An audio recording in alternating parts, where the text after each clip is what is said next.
Hello everyone, and welcome to my first video. My name is Emily, and today we'll be talking about intersectionality.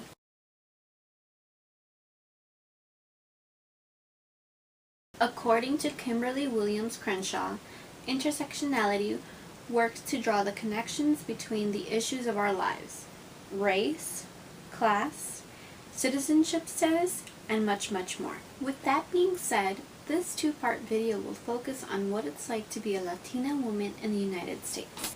We will look at examples of Latina women in Hollywood and pop culture, combat some stereotypes and perceptions of Latinas. Note, we're not all brown and are definitely not just one culture. And we'll look at some real Latina women, each of them unique in her own way.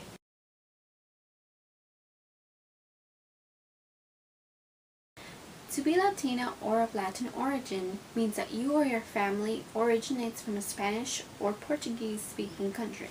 Latina men and women can generally be found in North America, Central America, South America, and the Caribbean. Now we will discuss examples of Latina women in Hollywood and their origins.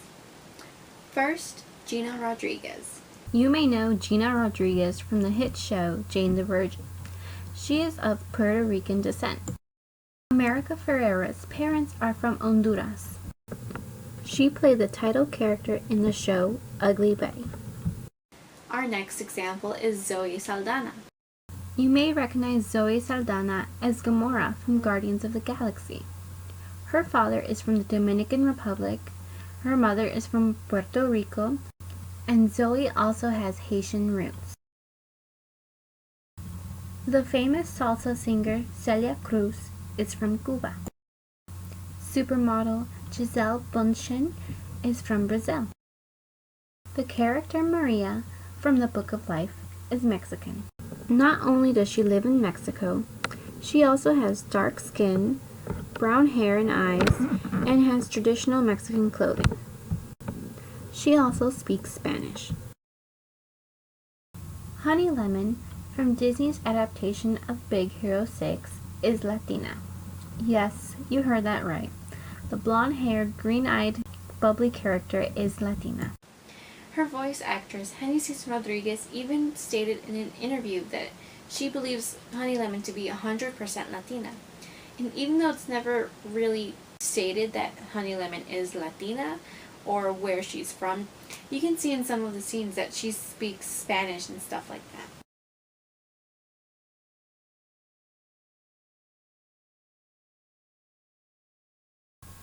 The point of this video and the next is basically to highlight the differences among Latino cultures.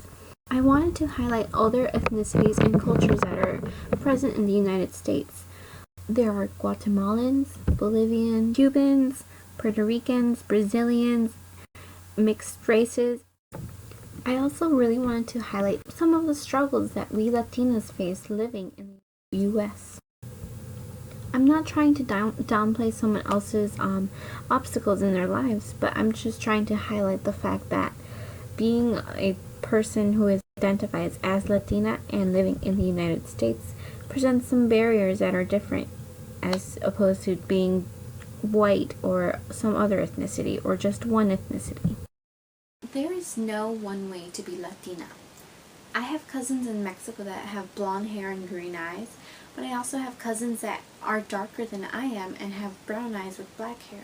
There are also albino Latinas, black Latinas, Asian Latinas, Latinas who cannot speak Spanish, and so on. We also come in different shapes and sizes, just like any other person.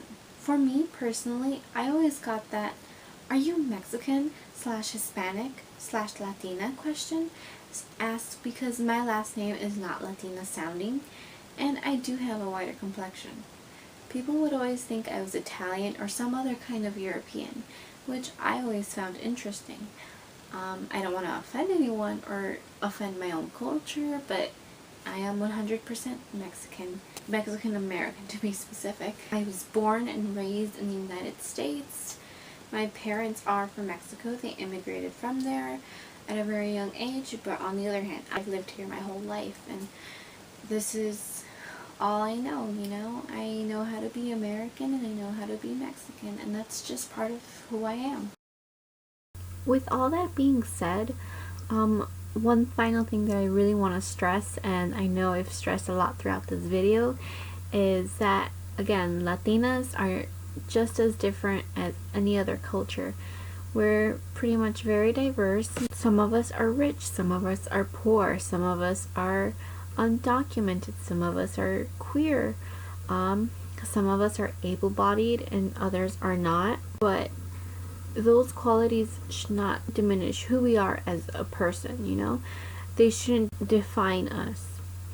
We can't let that status of being queer and undocumented and poor define us or be a burden to us in society. Now that we looked at Latinas in Hollywood and some examples of Latina women from around the world, we can go on to my next video, the link below, and there we'll be able to meet some actual women from real life, women that I personally know and interact with nearly almost every day. So go check out their stories and see what they have to see about what it's like to be a Latina in the United States and how different we really are. Thanks.